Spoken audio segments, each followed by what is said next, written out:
Kannada Bible quiz. ಆದಿಕಾಂಡ 18 ಮತ್ತು 19ನೇ ಅಧ್ಯಾಯಗಳು. ಅಬ್ರಹಾಮನು ಮಮ್ರೆ ತೋಪಿನ ತನ್ನ ಗುಡಾರದಲ್ಲಿ ಕೂತಿರುವಾಗ ಅವನ ಎದುರಿನಲ್ಲಿ ಎಷ್ಟು ಮಂದಿ ಪುರುಷರು ನಿಂತಿದ್ದರು? ಆಪ್ಷನ್ ಎ 3 ಮಂದಿ, ಆಪ್ಷನ್ ಬಿ 4 ಮಂದಿ, ಆಪ್ಷನ್ ಸಿ 2 ಮಂದಿ, ಆಪ್ಷನ್ ಡಿ 5 ಮಂದಿ.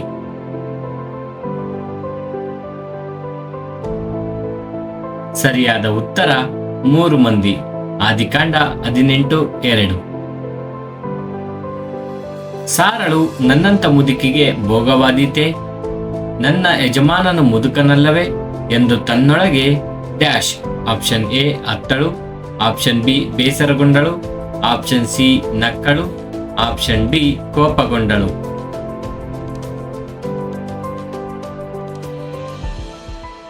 ಸರಿಯಾದ ಉತ್ತರ ನಕ್ಕಳು. ಆದಿಕಾಂಡ 18:12.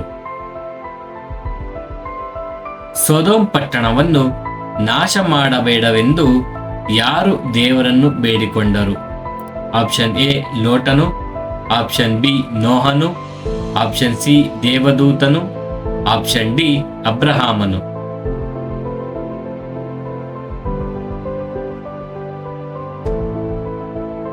ಸರಿಯಾದ ಉತ್ತರ ಅಬ್ರಹಾಮನು. ಆದಿಕಾಂಡ 18:16. ಅಬ್ರಹಾಮನು ಸೊದೋಮ್ ಪಟ್ಟಣದಲ್ಲಿ ನೀತಿವಂತರು ಸಿಕ್ಕಾರು ಎಂದು ದೇವರೊಂದಿಗೆ ಎಷ್ಟು ಸಾರಿ ಮಾತನಾಡುತ್ತಾನೆ? Option A 5 sorry, option B 6 sorry, option C 7 sorry, option D 4 ಸಾರಿ. ಸರಿಯಾದ ಉತ್ತರ 6 ಸಾರಿ. ಆದಿಕಾಂಡ 18:23-33. ಅಬ್ರಹಾಮನು ಮೊದಲನೇ ಬಾರಿ ಸೊದೋಮ್ ಪಟ್ಟಣದಲ್ಲಿ ಡ್ಯಾಶ್ ಮಂದಿ ನೀತಿವಂತರು ಸಿಕ್ಕಿದರೆ ಆ ಪಟ್ಟಣವನ್ನು ಉಳಿಸುವೆಯಾ ಎಂದನು. ಆಪ್ಷನ್ ಎ 50 ಮಂದಿ, ಆಪ್ಷನ್ ಬಿ 45 ಮಂದಿ, ಆಪ್ಷನ್ ಸಿ 40 ಮಂದಿ, ಆಪ್ಷನ್ ಡಿ 55 ಮಂದಿ.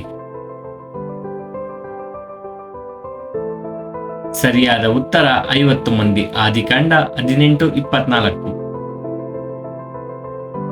ಅಬ್ರಹಾಮನು ಕೊನೆಯ ಬಾರಿ ಸೊದೋಮ್ ಪಟ್ಟಣದಲ್ಲಿ ಡ್ಯಾಶ್ ಮಂದಿ ನೀತಿವಂತರು ಸಿಕ್ಕಿದರೆ ಆ ಪಟ್ಟಣವನ್ನು ಉಳಿಸುವೆಯಾ ಎಂದನು. ಆಪ್ಷನ್ ಎ 5 ಮಂದಿ, ಆಪ್ಷನ್ ಬಿ 15 ಮಂದಿ, ಆಪ್ಷನ್ ಸಿ 10 ಮಂದಿ, ಆಪ್ಷನ್ ಡಿ 20 ಮಂದಿ. ಸರಿಯಾದ ಉತ್ತರ 10 ಮಂದಿ.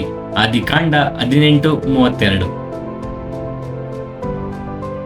ಆ ದೂತರಿಬ್ಬರು ಸಾಯಂಕಾಲದಲ್ಲಿ ಸೊದೋಮಿಗೆ ಬಂದಾಗ ಲೋಟನು ಸೊದೋಮಿನ ಡ್ಯಾಶ್ ಬಾಗಿಲಲ್ಲಿ ಕೂತುಕೊಂಡಿದ್ದನು. ಆಪ್ಷನ್ ಎ ದೇವಾಲಯದ ಬಾಗಿಲಲ್ಲಿ, ಆಪ್ಷನ್ ಬಿ ಮನೆಯ ಬಾಗಿಲಲ್ಲಿ, ಆಪ್ಷನ್ ಸಿ ಗುಡಾರದ ಬಾಗಿಲಲ್ಲಿ, ಆಪ್ಷನ್ ಡಿ ಊರ ಬಾಗಿಲಲ್ಲಿ. ಸರಿಯಾದ ಉತ್ತರ ಊರ ಬಾಗಿಲಲ್ಲಿ. ಆದಿಕಾಂಡ 19:1. ಸೊದೋಮ್ ಗೊಮೋರ ಪಟ್ಟಣಗಳನ್ನು ನಾಶ ಮಾಡಲಿಕ್ಕೆ ಎಷ್ಟು ಜನ ದೇವದೂತರು ಬಂದಿದ್ದರು? Option A 2, option B 3, option C 4 ಜನ, ಆಪ್ಷನ್ ಡಿ 5 ಜನ.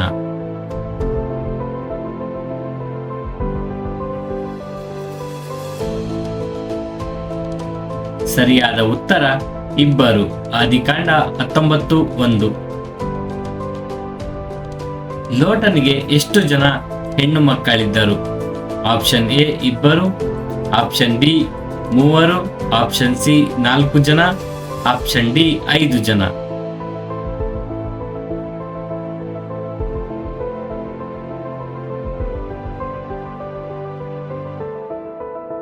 ಸರಿಯಾದ ಉತ್ತರ 2. ಆದಿಕಾಂಡ 19:8.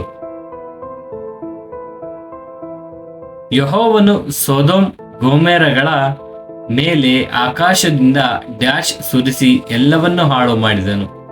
ಆಪ್ಷನ್ ಎ ಬೆಂಕಿ ಮಳೆ, ಆಪ್ಷನ್ ಬಿ ಜ್ವಾಲಾಮುಖಿ, ಆಪ್ಷನ್ ಸಿ ಅಗ್ನಿಗಂಧಕ, ಆಪ್ಷನ್ ಡಿ ಲಾವಾರಸ.